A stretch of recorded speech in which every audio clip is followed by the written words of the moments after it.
Hello दोस्तों। तो स्वागत है आप सबका फिर से मार्केट ज्ञानी में। और आज हम लोग देखेंगे शूटिंग स्टार के बारे में, जो कि एक टाइप का रिवर्सल पैटर्न है। अभी तक हमने हैमर और हैंगिंग मैन के बारे में बात कर ली है, जिसका लिंक आपको डिस्क्रिप्शन में मिल जाएगा। आप उन वीडियोस को भी ज़रूर देख लीजिएगा। तो एक ऐसा स्टार जो कर सकता है आपको लखपति से रोडपति। बिल्कुल सही बात है। अगर आप इस पैटर्न को ध्यान नहीं देते हैं एंड बाय मिस्टेक वहाँ पे ट्रेड प्लेस कर देते हैं, तो बिल्कुल ऐसा हो सकता है। कैसे होगा वो हम लोग देखते हैं चार्ट के जरिए। तो हमारा भी सीरीज चल रहा है कैंडलस्टिक, और कैंडलस्टिक में हम लोग बात कर रहे हैं रिवर्सल पैटर्न्स के बारे में। जब ये सारे पैटर्न्स खत्म हो जाएंगे रिवर्सल पैटर्न्स के, तो हम लोग फिर trend continuation pattern, Doge, star, ये सारी चीज़ों के बारे में बात करेंगे। तो एक ऐसा प्लेलिस्ट चल रहा है जहाँ पे आपको हर एक पैटर्न के बारे में डिटेल एनालिसिस मिलेगा, वो भी लाइव चार्ट के ऊपर। ऐसा नहीं कि हम लोग खुद से चार्ट बनाएंगे और जो भी बकवास करना होगा वो सब कर लेंगे। तो आप अच्छे तरीके से यहाँ पे जान सकते हैं, सीख सकते हैं चीज़ों को। तो शॉर्ट रिव्यू कर लेते हैं कि रिवर्सल पैटर्न्स क्या होते हैं। कि हमारा प्राइस अगर ऊपर जा रहा है तो वहाँ पे कोई स्पेशल पैटर्न बनेगा जो कि प्राइस को नीचे कर देता है, या नीचे जा रहा है तो वहाँ पे कोई पैटर्न बनता है जो प्राइस को ऊपर भेज देता है। बेसिकली यही रिवर्सल पैटर्न है। एंड एक टाइप का ये भी होता है कि आपका प्राइस ऊपर जा रहा था और फिर साइडवेज चला गया कोई स्पेशल पैटर्न के बाद, या फिर प्राइस नीचे जा रहा था और साइडवेज चला गया। क्योंकि रिवर्सल का मतलब क्या होता है, जो ट्रेंड चल रहा है उसको चेंज कर देना, रिवर्स कर देना। अब रिवर्स वो किसी भी साइड में कर सकता है, आइदर उसको या तो नीचे या ऊपर भेज देगा, या फिर वो उसको साइडवेज में भेज देगा। ठीक। तो आइए देख लेते हैं कि शूटिंग स्टार बनता कैसा है। ये आपके सेम रेड और ग्रीन कलर दोनों के हो सकते हैं। इसमें नीचे विक हो भी सकती है जैसे यहाँ पर है, और नहीं भी हो सकती है। ठीक। बाकी ये ऊपर वाला इसका हो गया। अब चाहे हम लोग ऊपर विक बोले या नीचे बोले एक ही बात है, लेकिन ये विक होता है। ठीक। चाहे ऊपर विक है या फिर नीचे विक है, या फिर हम इसको शेडो बोलें। सबके अपने अपने टर्मिनोलॉजीज हैं, लेकिन आपको बस ध्यान देना है कि चाहे हम विक या शेडो कुछ भी ना बोल के हम लोग ये बोले कि लाइन होनी चाहिए। ठीक। ये लाइन रिप्रेजेंट क्या करती है? बेसिकली ये लाइन ये थी कि प्राइस स्टार्ट हुआ यहाँ से। ठीक। अगर ग्रीन कैंडल है और रेड कैंडल है तो यहाँ से हुआ। ठीक। प्राइस ऊपर गया काफ़ी, पर वहाँ पे किसी न किसी सेंटिमेंट्स के कारण हो सकता है कि वहाँ पे ओवरबॉट हो गया हो, या फिर वहाँ पे कोई रेजिस्टेंस आ गया हो, या फिर लोगों के सेंटिमेंट्स नेगेटिव हो गए हो मार्केट को लेके। जो बायर्स थे वो लोग प्राइस को वहाँ पे सस्टेन नहीं कर पाए, ऊपर ले गए पर सस्टेन नहीं कर पाए। एंड जो सेलर्स का दबाव बढ़ गया और फिर से प्राइस नीचे आ गया और इतने पे लगभग क्लोज हो गया। इसमें क्या कंडीशन रहती है कि ओपन यहाँ से हुआ, प्राइस ऊपर गया होगा पहले, या कह सकते हैं कि नीचे भी गया होगा, इसलिए ये यहाँ पे डाउनवर्ड कैंडल बना है, क्योंकि रेड में ओपन ऊपर होता है। ठीक। और क्लोज यहाँ पे हुआ, नीचे जाके लो यहाँ बनाया, तो हो सकता है या तो पहले नीचे गया होगा तब ऊपर गया, फिर नीचे आके अटक गया, या फिर ओपन होने के बाद पहले ऊपर गया होगा और फिर नीचे आके अटक गया। पर जो भी कंडीशन हो, मेन यही है कि प्राइस ऊपर जाने की कोशिश किया पर ऊपर वहां पे सस्टेन नहीं कर पाया। ठीक। और सेलर्स का दबाव इतना था कि वो वहां से बेचना पड़ा। इसमें भी सेम आपके कंडीशन है कि बॉडी टू टेल रेशियो 1:2 होना चाहिए, जो कि अभी तक हमने सारे कैंडल्स में देखी हैं। जो भी आपके हैमर थे, हैंगिंग मैन था, सब में एक ही कंडीशन है कि बॉडी टू टेल रेशियो 1:2 मतलब मेंटेन रहना चाहिए। अगर ये 2 है तो इसका बॉडी ये 1 का होना चाहिए। ओके। देखने से ही आपको पता चल जाएगा कि जो बॉडी है वो टेल की लगभग दोगुनी साइज में आ रही है या नहीं। ऐसा नहीं है कि आपको वहां पे मेजर करने की जरूरत है। तो आइए अब इसको चार्ट पे देखते हैं। ठीक। चार्ट पे आपको ज़्यादा अच्छे से समझ में आएगा कि क्या है और कैसे वर्क कर रहा है। यहाँ पे एक हल्की सी मिस्टेक हो गई थी, क्योंकि मैं जैसा एनालिसिस कर रहा था आपके लिए चार्ट्स देख रहा था, तो बाय मिस्टेक मैंने यहाँ पे हैंगिंग मैन टाइप कर दिया था। ठीक। तो यहाँ पे मैंने एस एच लिख दिया है, एस एच यानी शूटिंग, और ये स्टार है। तो बात करते हैं, यहाँ पे आपका चार्ट है यूनियन बैंक का 1 डे के ऊपर। ठीक। और हम लोग यहाँ पे जितने भी कैंडल स्टिक पैटर्न्स देख रहे हैं उनको इंडिविजुअल बेसिस पे ही देख रहे हैं। ऐसा नहीं है कि उसको R S I, M S C D, या फिर मूविंग एवरेज, रेजिस्टेंस, सपोर्ट किसी भी लाइन के साथ हम लोग जोड़ के देख रहे हो। एकदम इंडिविजुअल है, ताकि आप लोग ये खुद जान सके कि पैटर्न किस हिसाब से वर्क करते हैं। कि अगर हमें कोई टेक्निकल इंडिकेटर्स नहीं भी आते हैं तब भी हम लोग सिर्फ पैटर्न के बेसिस पे ट्रेड कर सकें। ठीक। तो यहाँ पे देख सकते हैं कि आपका ये अप ट्रेंड चला। ध्यान रखने वाली एक और बात है कि ये अप ट्रेंड में बनता है और डाउन ट्रेंड को ले जाता है shooting star. Okay, up trend में ही बनना चाहिए शूटिंग स्टार, और वहां से वो रिवर्सल देने का सिग्नल देता है। तो यहाँ पे ये अप ट्रेंड बना था, अप ट्रेंड अच्छा खासा चला है, फिर यहाँ पे शूटिंग स्टार क्रिएट हुआ। यहाँ पे आप देख सकते हैं कि ये इसकी टेल भी ऊपर वाली जो है काफ़ी बड़ी है, और नीचे जो विक है वो बहुत छोटी सी निकली हुई है, ज़्यादा बड़ी नहीं होनी चाहिए, ये भी आपको ध्यान रखना है।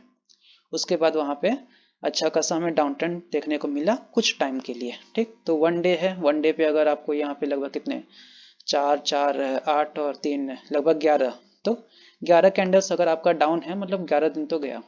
ऐसा नहीं है कि रिवर्सल का मतलब यही होता है कि लंबे टाइम तक रिवर्सल हो रहा है। ठीक, रिवर्सल मतलब है कि आपका ट्रेंड जो चल रहा था वो उसको कुछ टाइम के लिए पॉज कर दिया। अब या तो पॉज में उसको नीचे भेज सकता है या फिर साइडवेज जैसा हमने देखा था। नेक्स्ट ये भी यूनियन बैंक का ही है, थोड़ा सा मिस्टेक यहाँ पे हुआ था। यहाँ पे मैंने एक और पैटर्न दिखाया, वही वाला पैटर्न है जो आपको पीछे दिखाया था मैंने। ठीक है, ये वाला जो पैटर्न है उसका लार्जर व्यू ये है। ये वाला इसलिए डाला कि यहाँ पे आप देख सकते हैं कि पहले ट्रेंड डाउनवर्ड था, यहाँ पे हैमर बनता है, हैमर बनने के बाद ट्रेंड ऊपर गया, फिर शूटिंग स्टार बनता है, फिर ट्रेंड कुछ टाइम के लिए नीचे पॉज हो गया। ठीक, तो यहाँ पे बेसिकली दिखाना था कि हैमर का रोल, हैमर का role and then shooting star का रोल। और अगर आप सिर्फ यहाँ पे कैंडल स्टिक के बेसिस पे भी ट्रेड करते तो वो भी आपका यहाँ पे प्रॉफिट बन सकता है। तो ऐसा नहीं है कि हमें बहुत ढेर सारे इंडिकेटर्स सीखने की ज़रूरत होती है, हमें सिर्फ उन चीज़ों पे ही कमांड अच्छे से कर लेना है जो सामने दिख रहे हैं, और सामने दिखने वाला पैटर्न यही होता है, इंडिकेटर जो बोलते हैं। ठीक, इसी को बोला जाता है प्राइस एक्शन स्ट्रेटजीज। इसमें थोड़े बहुत वॉल्यूम्स मिला दिए जाते हैं, ट्रेंड लाइंस मिला दिया जाता है, तो एकदम परफेक्टली बन जाता है। ठीक, प्राइस एक्शन यही है, क्योंकि ये आपको सेट नहीं करना है, ये पहले से ही सेट है। बाकी सब इंडिकेटर्स को आप सेट करते हो, उसमें कुछ ना कुछ आप नंबर पुट करते हो, उसके बाद वो वर्क करते हैं। ठीक है, पर ये सेट है और आपको ऑन ऑन द चार्ट ये दिख रहा है कंटिन्यू। सो नेक्स्ट ये है एमआरएफ, ये आपका मंथली बेसिस पे चार्ट है। ठीक है, तो यहाँ पे ये लगभग आप टाइम भी देख सकते हैं कि 2015 के टाइम के बाद यहाँ से एक अच्छा खासा मूवमेंट स्टार्ट किया था। ये मूवमेंट आपका 2021 तक कंटिन्यू चला है, क्योंकि ये जैसा कि मंथली बेसिस पे तो एक महीने के आपके, सॉरी ये 2019 है। ठीक है, 15 नहीं 19 है, तो 19 से 21 तक लगभग 24 महीने, 24 महीने तक ये अप ट्रेंड में रहा। वन डे पे देखेंगे तो आपको कहीं ना कहीं अप डाउन मिलेगा, पर ओवरऑल अगर ट्रेंड की बात करें तो ये वन डे पे रहा। उसके बाद एक अच्छा सा यहाँ पे आप देख सकते हो शूटिंग स्टार बना है, जिसकी टेल बहुत ही ज़्यादा लंबी है। इसका मतलब ये है कि प्राइस को बहुत ऊपर ले जाने की कोशिश की गई, टॉप पे चला गया, हो सकता है यहाँ पिक मिल गया होगा, बहुत ज़्यादा ओवरबॉट में आ गया होगा, एंड फिर वहाँ पे सस्टेन नहीं हुआ, एंड वहाँ से जाके प्राइस नीचे गिरना शुरू हुआ। एंड नीचे शुरू हुआ तो वहाँ से देख सकते हैं ये लंबे टाइम तक नीचे भी रहा। ये 21 का चार्ट था और ये गिरा है तो 22 तक गिरता ही रहा। ठीक है, तो अब इसमें क्या फ़ायदा होता कि अगर मान लेते हैं वन डे पे आपको कोई पोजीशन बनाना होता लंबे टाइम के लिए, और लंबे टाइम पे आप इसको इग्नोर कर देते यहाँ पे, और आप यहीं कहीं पोजीशन बना लेते, अब वहाँ से तो स्टॉक गिरना शुरू। अब आप भले इन्वेस्टमेंट के पर्पज से लिए होंगे, पर होगा क्या, आप 12 महीनों के लिए फंस जाएंगे। राइट, ये 12 महीने फंस जाएंगे, और फंसने के साथ साथ और डाउन चले जाएंगे। डाउन गया प्राइस, अब ऊपर आया यहाँ से, बाद में अफसोस करते हैं अरे भाई हम नीचे ले लिए होते तो हमें ये पूरा प्रॉफिट मिलता। अब अगर यहाँ पे लिए हो और यहीं पे बाद में आ गया तो आपका प्रॉफिट इतना ही तो बना, वही नीचे लिए होते तो नीचे से इतना बनता, या यहाँ भी लिए होते तो ये इतने से इतना बनता, तब भी ज़्यादा बनता। ठीक, तो कैंडलस्टिक पैटर्न्स हमें हर एक टाइम फ्रेम पे एज्यूम करना चाहिए अगर हमारा विजन लॉन्ग टर्म का है तो। ठीक, एक दो दिन एक महीने की बात है तो फिर कोई बात नहीं, पर लंबा टाइम है तो हमें उसको भी चेकआउट करना चाहिए, इसको इग्नोर नहीं कर सकते आप। फिर है यहाँ पे रेल विकास नगर नगर रेल विकास निगम लिमिटेड। ठीक, इसमें आपका 1 आवर का चल रहा है, और यहाँ भी देख सकते हैं कि एक अच्छा खासा अप ट्रेंड था, फिर काफ़ी बेटर शूटिंग स्टार, और ये मैंने लाइन बनाया है इसका रेंज, रेंज मतलब मैंने बताया था ना कि साइडवेज चला जाता है। ठीक, रिवर्सल ट्रेंड में, तो ये साइडवेज है कि साइडवेज इतने टाइम तक ये घूमता ही रहा, और जैसा कि ये 1 आवर का चार्ट है तो 1 आवर के मुताबिक एक दिन में 6 कैंडल्स बनेंगी। तो 6 मान लेते यहाँ तक बना, फिर ये, फिर ये, फिर ये, मतलब 3 से 4 दिन तक जो आपका स्टॉक था वो कंसोलिडेट हुआ है। उसके बाद जाके प्राइस नीचे गिरना शुरू हो गया। फिर रेल विकास निगम लिमिटेड, ये आपका मंथली चार्ट है। यहाँ पे आप देख सकते हैं कि शूटिंग स्टार बना। ठीक, अब आपके माइंड में ये चल रहा होगा कि भाई यहाँ पे तो ट्रेंड ऊपर चला गया। बिल्कुल, अगर हम बात करें मंथली चार्ट की तो ट्रेंड यहाँ से क्या हुआ है, ऊपर गया है, यानी फेल हो गया शूटिंग स्टार। पर नहीं, यहाँ पे आप ये जो छोटे छोटे 3 कैंडल्स देख रहे हैं, 1, 2 और 3, ठीक, ये कैंडल्स क्या हुए हैं, इसका ये जो टॉप है विक का, इस टॉप के ऊपर गया नहीं, टॉप के ऊपर कौन सा कैंडल गया, 4th कैंडल। और क्या इसके जो नीचे वाला बॉडी था उसके नीचे कोई कैंडल गया, नहीं। इसका मतलब ये 3 कैंडल्स इसी के बीच में अटके रहे। एंड ये जैसा कि मंथली चार्ट है, मतलब ये 1 मंथ, 2 मंथ और 3 मंथ, यानी 3 महीने तक। अब इसका मैं लार्जर व्यू आपको दिखाता हूँ, ये रहा, ये है वो 3 महीना। 1 डे पे आपको दिख रहा है कि कोई भी शूटिंग स्टार नहीं बना है, पर मंथली पे शूटिंग स्टार बना है। और जो वो 3 कैंडल्स थे आपके छोटे छोटे, वो ये रहे जो कंसोलिडेट होते रहे। तो इससे फायदा क्या मिला कि अगर मान लेते हमने मंथली पे चेक किया होता तो भले ही 3 महीने बाद स्टॉक ऊपर चला गया, पर 3 महीने ये जो आप कंसोलिडेशन में फंस जाते, ये वाले में, इससे आप बच जाते। एंड जब ये इसके ऊपर निकलता तब हम वहां पे लेते। तो वो 3 महीने आपका बेकार नहीं गया, वो एक्चुअली में पैटर्न सही वर्क किया है और उसने 3 महीने के लिए ट्रेंड को कंसोलिडेट यानी साइडवेज में भेज दिया। समझे आप? सो यहाँ पे एक है rack limited 1 day chart, and बहुत ही अच्छा खासा यहाँ पे अप ट्रेंड, फिर अप ट्रेंड में बनता है शूटिंग स्टार, और ये थोड़े टाइम के लिए ट्रेंड को कंसोलिडेट कर देता है। ठीक, देन एनएससी पे भी आप देख सकते हैं निफ्टी 50, वो भी 4 आवर पैनल लगाया है। 4 आवर मतलब कि आपके 2 दिन में जाके 2 कैंडल्स बनेंगे। ठीक है, क्योंकि एक दिन में 6 घंटे मार्केट खुलता है तो 4, तो एक ही कैंडल बनेगा, और अगले दिन का 6 घंटे में एक कैंडल और 2 घंटा बचा वो अगले दिन, तो यानी 3 दिन में मान लेते हैं कि आपके 3 कैंडल्स बन जाएंगे 3 दिन में जाकर। ओके, तो ये आपका 4 आवर चार्ट है, और यहाँ भी आपका अप ट्रेंड चला था, फिर सेम चीज, एक शूटिंग स्टार बहुत ही अच्छा खासा, एंड वहाँ से एक डाउन ट्रेंड। तो अगर निफ्टी 50 में भी हमें वर्क करना रहता सिर्फ कैंडल के स्टिक के बेसिस पे, हालांकि मैं निफ्टी 50 का ऐसा कुछ सजेशन नहीं दे रहा हूँ, पर मैं ऐसा बस बता रहा हूँ कि अगर करना होता तो, क्योंकि इसमें करने के लिए आपको ऑप्शंस स्ट्रेटजी का ही यूज़ करना पड़ता है। निफ्टी 50 कोई इक्विटी तो सेल करती नहीं है।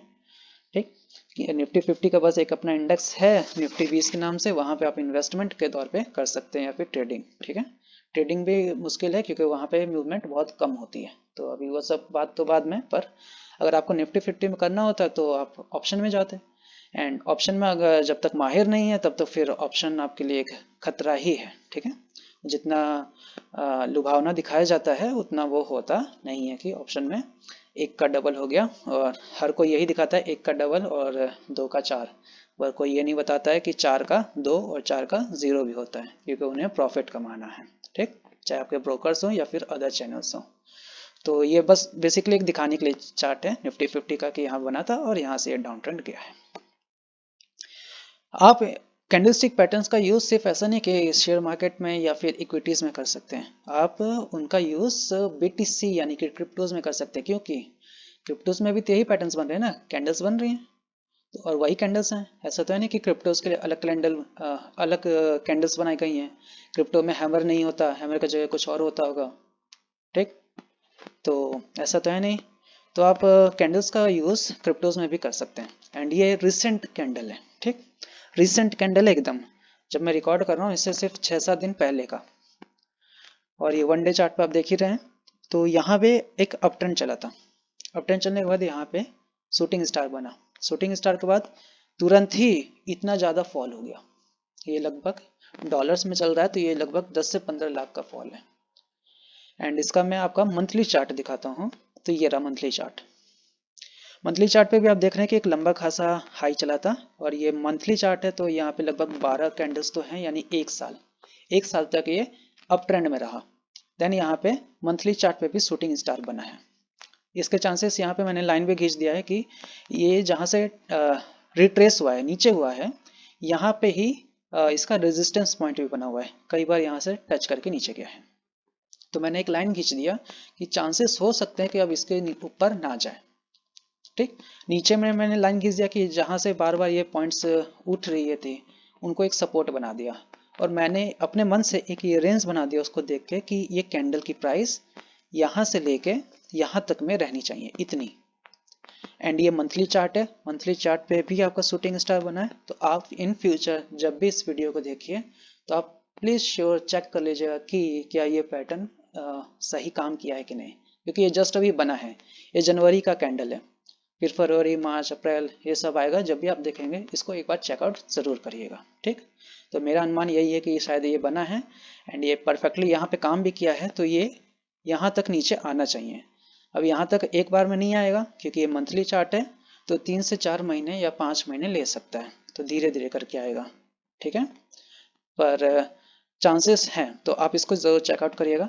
तो बेसिकली यही है, और आपको इन सारे पैटर्न्स में ध्यान यही रखना है कि अगर ये बनते हैं तो आपको वहाँ पे कोई भी न्यू बाइंग नहीं करनी है, एंड अगर पहले से बाइंग है तो आप सेल कर दो, सेल करके आउट हो जाओ।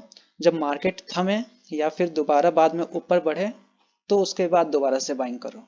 ठीक है, क्योंकि आपको मैंने लाइव चार्ट्स इनके दिखाए हैं और ये कैंडल्स फेल बहुत ही कम हुआ है। ठीक, मैंने इसमें कहीं ये दिखाया नहीं कि फेल हो गया, जबकि पास्ट के मैंने 2 वीडियोस बनाए हैं हैमर एंड हैंगिंग मैन, उनमें 1-2 जगह पे फेल हुआ है कैंडल। तो आप इसको अच्छे से समझिए, इसके बेसिस पे अच्छे से ट्रेड करिए। तब तक के लिए जय हिंद, मिलते हैं आपसे नेक्स्ट वीडियो में।